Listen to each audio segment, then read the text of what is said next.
Recuerdo aquel día como si fuera ayer. A pesar de los años que han pasado, el frío que recorrió mi espalda esa noche aún me persigue en las sombras de mis pensamientos. Era una tarde lluviosa de octubre en la pequeña comunidad de Zitácuaro, en Michoacán. Un pueblo tranquilo, rodeado de montañas y campos, donde la vida parecía transcurrir al mismo ritmo de siempre, lenta, silenciosa y a veces opresiva. Pero lo que vivimos esa noche, lo que nos sucedió a mis amigos y a mí, cambió la manera en que veo el mundo para siempre.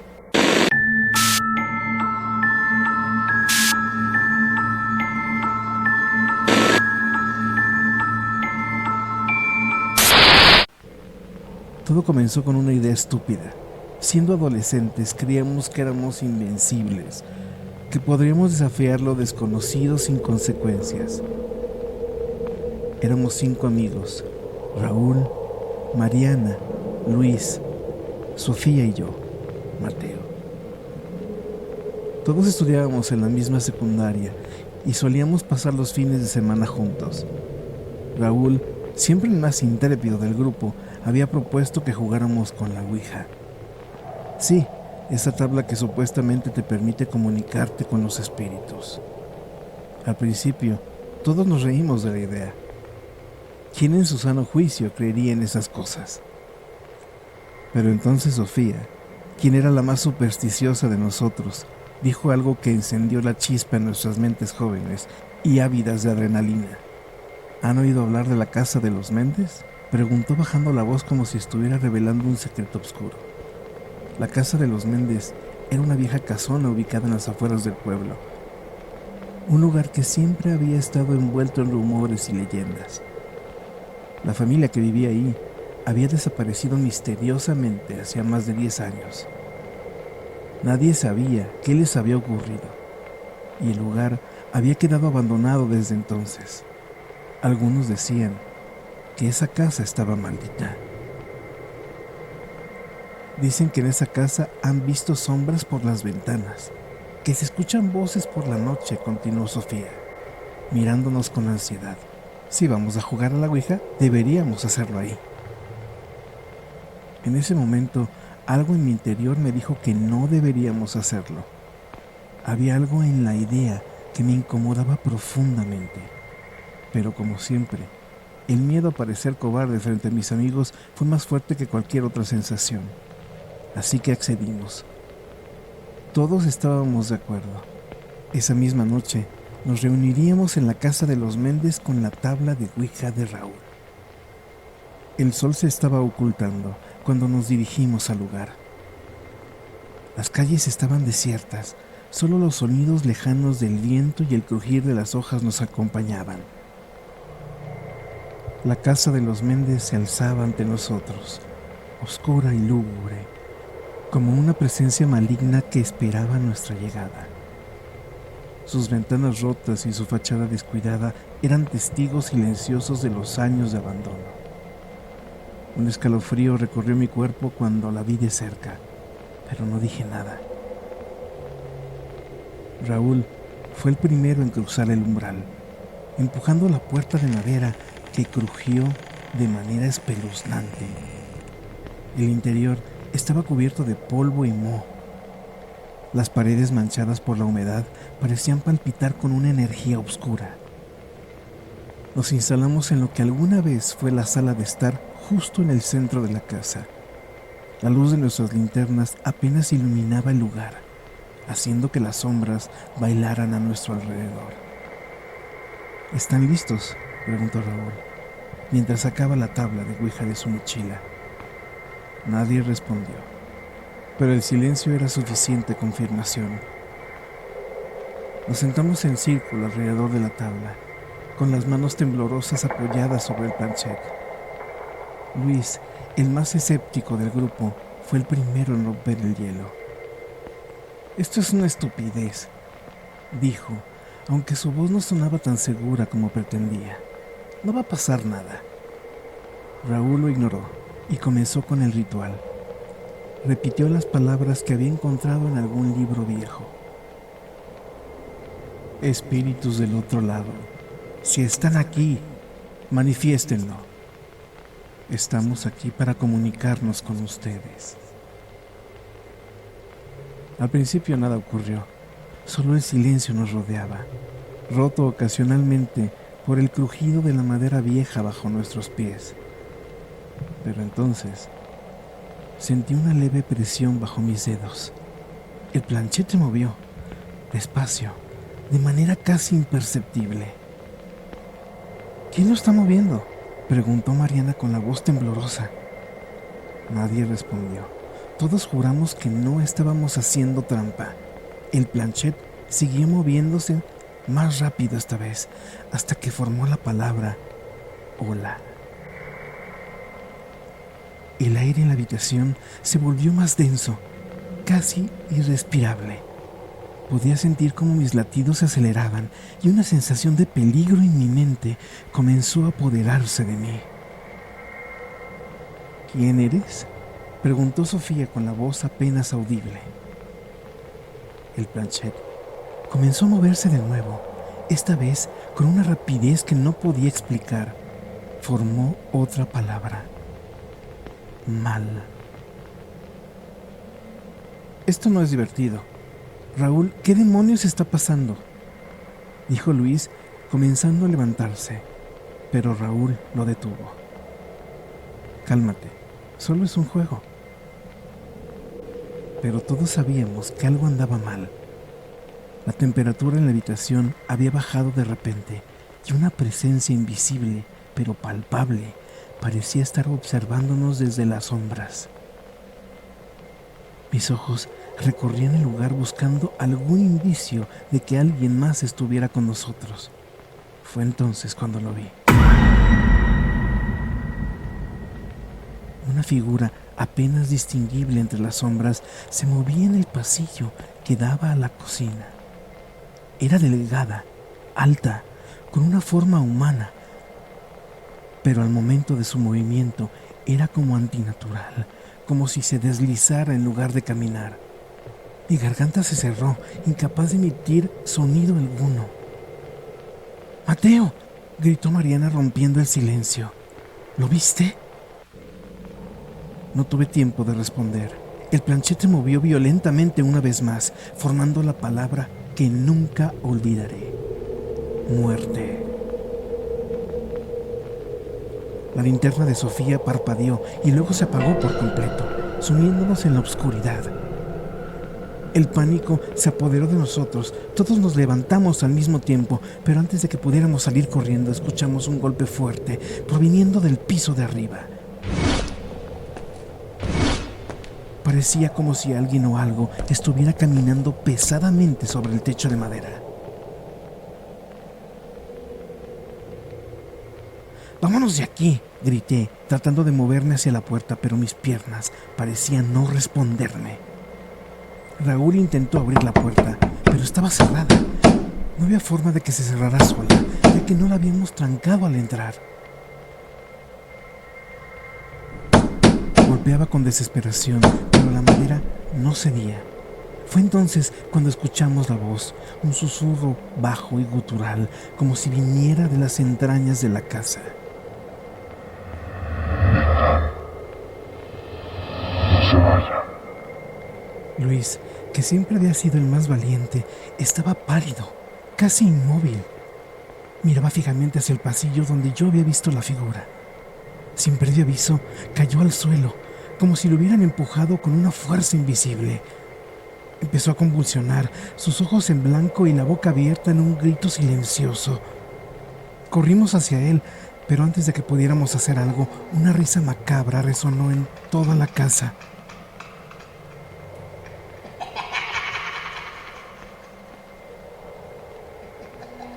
Era una risa que no provenía de ninguno de nosotros, una risa que parecía surgir de las paredes mismas, como si la casa se estuviera burlando de nuestro terror.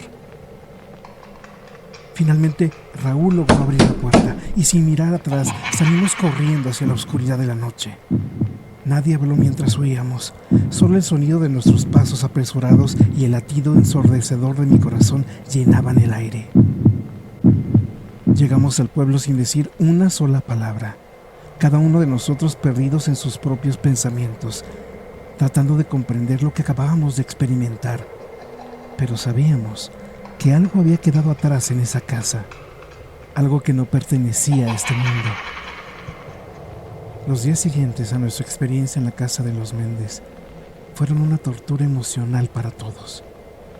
El ambiente en el pueblo había cambiado para nosotros, como si algo oscuro se hubiera despertado y ahora rondara por nuestras vidas cotidianas, invisible, pero siempre presente.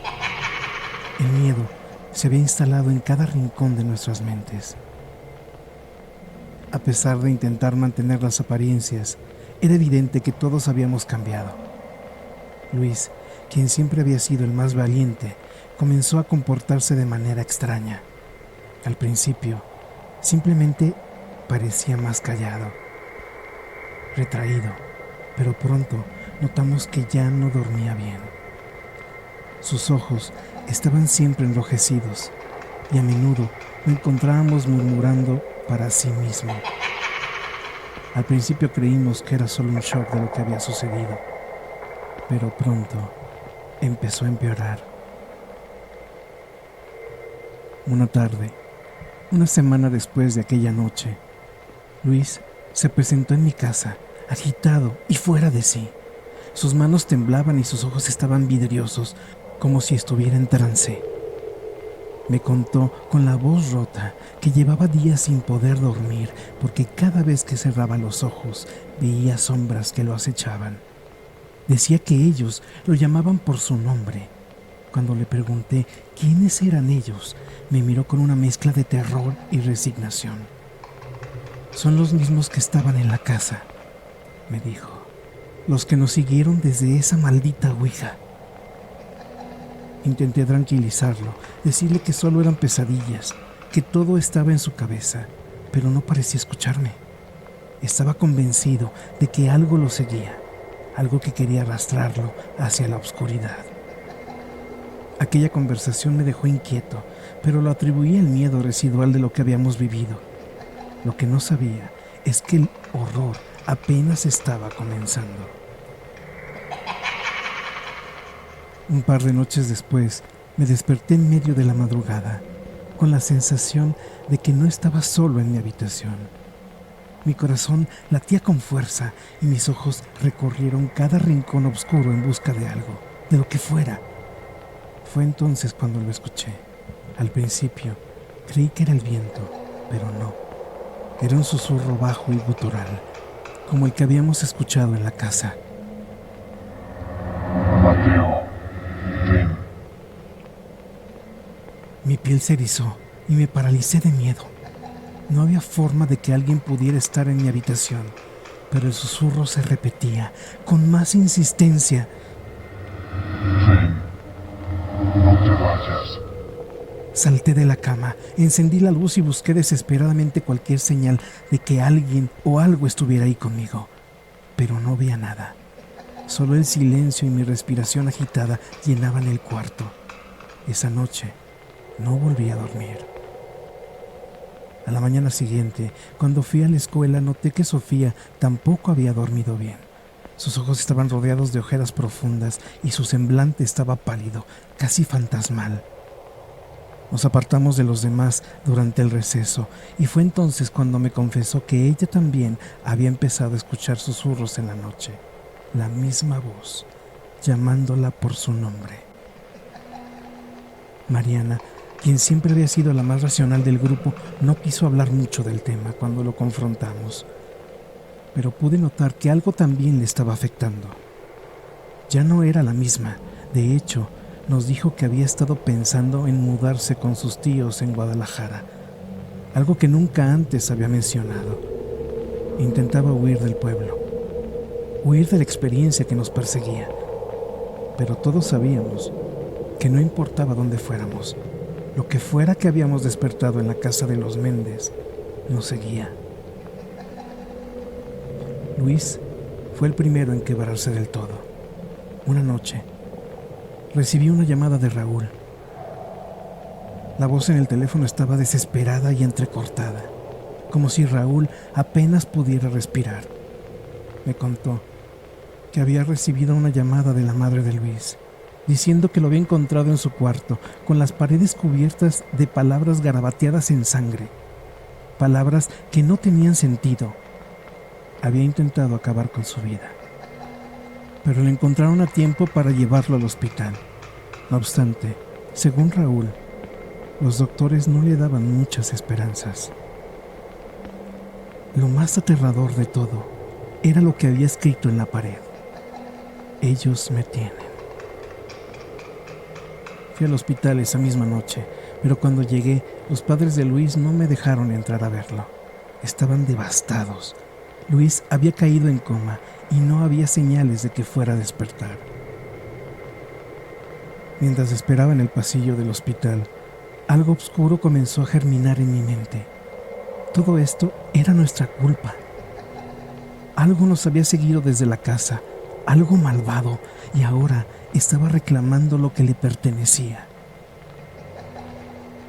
Días después del incidente de Luis, decidimos que debíamos hacer algo. No podíamos seguir ignorando lo que estaba sucediendo. Teníamos que enfrentarlo. Raúl, siempre el más impulsivo, sugirió que volviéramos a la casa de los Méndez. La idea me revolvió el estómago, pero de alguna manera todos sabíamos que no teníamos otra opción. Si queríamos liberarnos de aquello que nos atormentaba, debíamos enfrentarlo en el lugar de donde todo había comenzado. Así que, una vez más, nos reunimos al anochecer en la misma casa maldita. Esta vez, no éramos 5, solo quedábamos 4: Raúl, Sofía, Mariana y yo. Luis estaba postrado en una cama de hospital, luchando por su vida. El aire estaba más frío de lo que recordaba, y la casa parecía aún más siniestra, como si hubiera estado esperando nuestra llegada. Entramos en silencio, sin decir una palabra. Raúl había traído una vela y un rosario. A pesar de todo, yo no creía que esas cosas pudieran protegernos de lo que nos acechaba.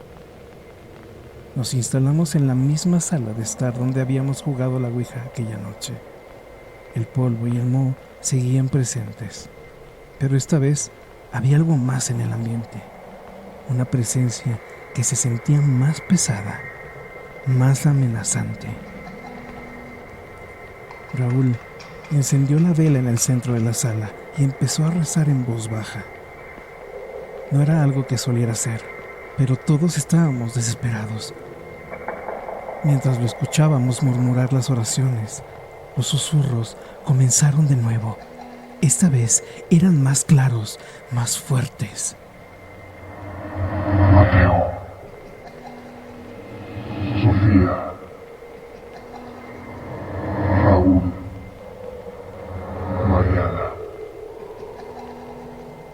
Decían los susurros uno por uno, llamándonos por nuestros nombres. Mariana empezó a llorar. Sofía se abrazó a sí misma temblando de miedo. Y Raúl, aunque seguía rezando, también estaba al borde del colapso. Yo solo quería correr, escapar de ese lugar para siempre. Pero algo en mi interior me decía que no serviría de nada. Ya estábamos atrapados. De repente, la vela se apagó, sumiéndonos en la oscuridad total. El pánico nos invadió de inmediato. Podía sentir cómo mis amigos se movían nerviosamente a mi alrededor, intentando encontrar una salida, pero entonces sucedió lo peor. Una risa que surgió de la misma oscuridad, macabra, burlona, como si alguien disfrutara de nuestro sufrimiento. ¡Raúl!, gritó Sofía de repente. ¡Raúl ha desaparecido!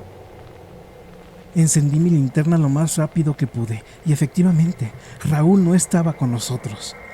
Nos levantamos y empezamos a buscarlo por toda la casa, pero no había rastro de él. Lo llamamos a gritos, pero la única respuesta que recibíamos era el eco de nuestras propias voces. Finalmente, llegamos a la cocina, donde la figura había aparecido por primera vez, y ahí, en el rincón más oscuro de la habitación, estaba Raúl, o al menos lo que quedaba de él, acostado en el piso en posición fetal, sus ojos abiertos pero vacíos, y junto a él, escrita con sangre en la pared, la palabra míos. Corrimos como pudimos sin mirar atrás, salimos de la casa como almas que huyen del infierno, y esa fue la última vez que vi a Raúl con vida. Desde entonces, la vida ha sido un infierno. Mariana finalmente se mudó, y aunque intento llamarla, nunca responde. Sofía se fue a vivir con sus abuelos y tampoco he sabido mucho de ella. En cuanto a mí, cada noche sigo escuchando los susurros. Mateo, ven. Siguen llamándome. Sigo sintiendo esa presencia, esa sombra que me observa desde las esquinas de mi cuarto. Mateo, ven. Sé que no estoy solo. Sé que tarde o temprano vendrán por mí. Ven. No te vayas. Lo que despertamos en la casa de los Méndez no nos dejó ir, y ahora estoy seguro de que ya no hay escapatoria. Solo queda esperar. Esperar el momento en que también me reclamen, como lo hicieron con Raúl y Luis. La casa aún está allí, en las afueras del pueblo, esperando a su próxima víctima. Y yo, a pesar de todo, no puedo evitar preguntarme, ¿quién será el siguiente?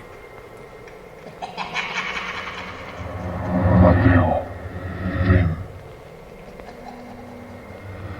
Ven. No te vayas. Y así, la maldición continúa. La historia de la casa de los Méndez sigue extendiéndose, atrayendo a aquellos lo suficientemente temerarios para desafiar lo desconocido.